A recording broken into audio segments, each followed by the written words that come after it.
বরচাষিনী ধীরে ধীরে লাশের দিকে এগিয়ে যায় এবং তার শরীরটাকে সোজা করিয়ে দেয়। চার্লির সাথে সাথে অবাক হয়ে যায় এবং বলে বসে, যক্ষিণী আবার একে কেন মারল? বরচাষিনী ও চার্লির সামনে মৃত ব্যক্তির নিথর শরীর পড়ে রয়েছে। সেই মৃত ব্যক্তি হল আসলে রতন পালি। চার্লি মনে মনে ভাবতে থাকে, যক্ষিণী কেন রতন পালিকে মারল? বরচাষিনীর শব্দে তার সম্বিত ফিরে আসে। বরচাষিনী লাশের বুকে বেশ কিছুক্ষণ পরীক্ষা নিরীক্ষা করে মনে মনে বলতে থাকে, প্রতিবার হার্ট এরকম উধাও হয়ে যায় কেন? বরচাষিনী প্রমাণ খোঁজার চেষ্টা করতে থাকে। আশেপাশে পড়ে থাকা প্রতিটা বস্তুর দিকেই তার নজর। হঠাৎ সে দেখতে পায় কিছু দূরেই বালির উপর একটা স্টার মার্ক, যা রক্ত দ্বারা আঁকা হয়েছে এবং তার উপরে ছাই দেখতে পাওয়া যাচ্ছে।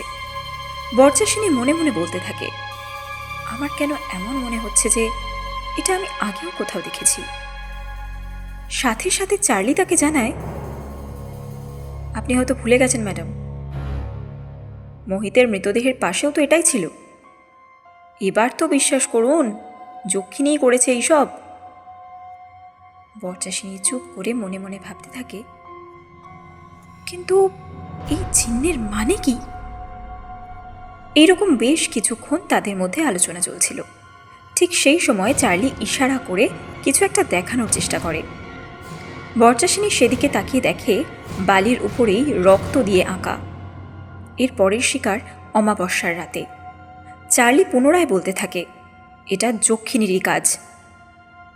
কিন্তু বরচাষিনী তাকে ধমক দিয়ে থামিয়ে দেয়। এমন সময় রতনপালির মৃতদেহের সামনে দাঁড়িয়েছিল যুগ। যুগ মনে মনে ভাবে, তার মানে কাগজে যা লেখা ছিল সেটা আসলে ঠিকই ছিল। তাহলে কালকের গল্পটা রতনপালিকে নিয়েছিল। তার মানে গত রাতে যুগের সাথে রতনপালির দেখা হওয়ার পরই যখন যুগ বাড়ি ফিরে আসে, তারপর এই সমস্ত ঘটনা ঘটেছিল। কায়ার হয়রান হয়ে অনেক রকম প্রশ্ন করতে থাকে, কিন্তু যুগ নিজেই নানান রকম চিন্তায় ডুবেছিল। কিছুক্ষণ পরেই যুগ কায়ারের হাত ধরে টানতে টানতে সেখান থেকে তাকে নিয়ে চলে যায়। এদিকে বরচাষিনী আর চার্লি সেখানে তদন্ত চালিয়ে যায়। চার্লি কিছুক্ষণ পর জাঙ্গিয়া নিয়ে বরচাষিনীকে দেখায় এবং বলে, আগেরবারও মোহিতের জাঙ্গিয়া পড়ে থাকতে দেখা গিয়েছিল। এরপর তারা বেশ কিছুক্ষণ আলোচনা করে এবং বরচাষিনী হঠাৎই 100 মিটার দূরে অবস্থিত বাঁশঝাড়ের দিকে তাকিয়ে দেখতে পায় সেখানে কোনো একটা মহিলা অর্ধনগ্ন অবস্থায় পড়ে আছে এবং তার সাদা রঙের শাড়িটা ঠিক তার নিচে পড়ে আছে। বরচাষিনী সেখানে গিয়ে দেখে একটা মহিলা অজ্ঞান হয়ে পড়ে আছে। চার্লি তাকে দেখে এবং সাথে সাথে বলে, আরে এ তো ধানিয়া, রতনপালির চাকরানি। একেও কি যক্ষিণী মেরে দিল নাকি? বরচাষিনী নার্ভ চেক করে বলে, না, ও জীবিত আছে। কিন্তু তার মনে প্রশ্ন জাগে, রতনপালের স্ত্রী সুধাকে দেখা যাচ্ছে না কেন? তাই বরচাষিনী তার উপরেও সন্দেহের দৃষ্টিতে দেখতে থাকে। এদিকে হাভেলিতে দিলীপ লাইট জ্বালিয়ে শুয়ে আছে। সে যক্ষিণীর ভয়ে চোখ বন্ধ করতে পারছে না। সে ভাবতে থাকে, যক্ষিণী রতনপালিকে মেরে দিয়েছে, এবার তার পালা।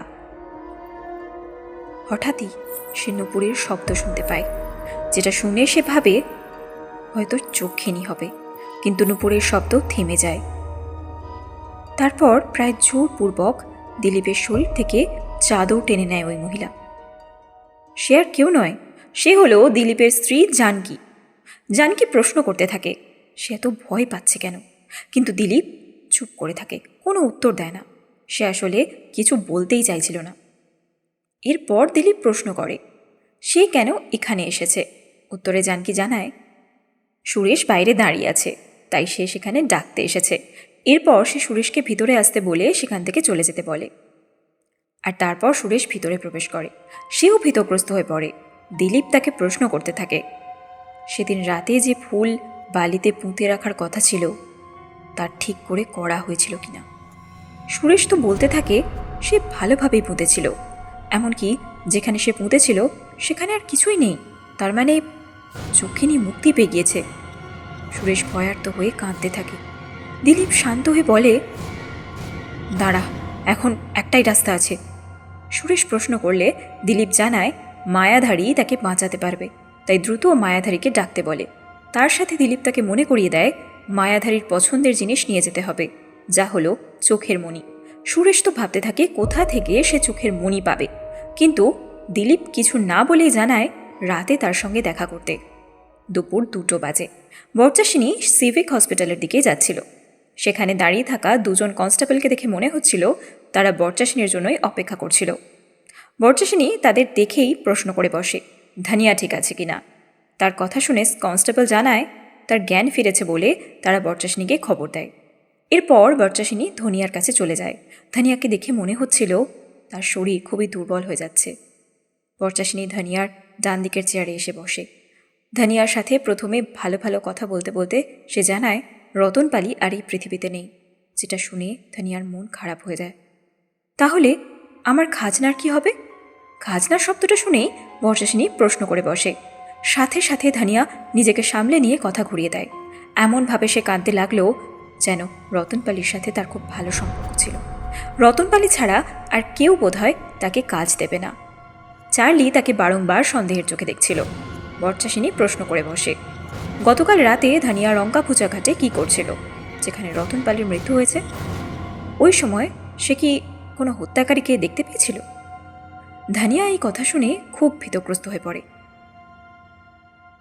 তারপর সে ধীরে ধীরে বলে, আমি প্রতিদিনের মতোই কাল রাতে রতনপালির ঘরে গিয়েছিলাম।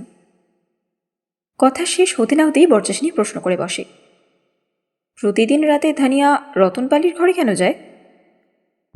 ধানিয়া তো চিন্তায় পড়ে যায়, সে কি করে বলবে প্রতি রাতে রতনপালির সাথে সে কি করে।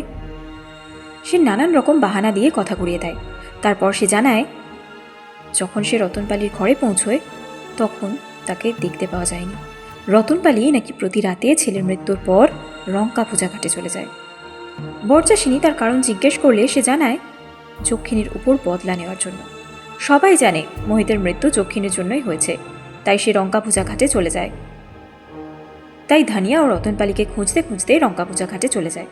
তারপর সে চুপ হয়ে গেলে বরচাসিনীর চাপে পড়ে সে জানায় রতনপালি সেখানে এক মহিলার সাথে সংভোগ করছিল। কি করে যে দুজনে মিলে খোলা ঘাটে সংভোগ করছিল তা ওরাই জানে। বরচাসিনী আরও প্রশ্ন করতে থাকে। এরপর সে কনফার্ম হয় যে রতনপালিকে হত্যা করে এক মহিলা, কিন্তু মহিলার মুখ ধানিয়া দেখেনি। এই জিজ্ঞাসাবাদের মধ্যেই চার্লি দ্রুত গতিতে হসপিটাল রুমে ঢুকে পড়ল। বরচাসিনী চার্লিকে প্রশ্ন করতে থাকে সুধার থেকে বয়ান নেওয়া হয়েছে কিনা, কিন্তু সে জানায় রাত থেকেই সে নাকি নিখোঁজ। প্রথমে বরচাসিনী ভেবেছিল তাকে কিডন্যাপ করা হয়েছে বোধহয়, কিন্তু চার্লি জানায় সে তার প্রেমিকের সাথে পালিয়ে যায়। চার্লি স্পষ্ট করে জানায় সুধা তাদের চাকর হরিয়ার সাথে পালিয়ে যায়। এই কথা শোনা মাত্রই ধানিয়া চিৎকার করে বলে, না, হরিয়া আমাকে ধোকা দিতে পারে না। যা শুনে বরচাসিনী অবাক হয়ে যায় এবং প্রশ্ন করে বসে সে হরিয়াকে ভালোবাসত কিনা।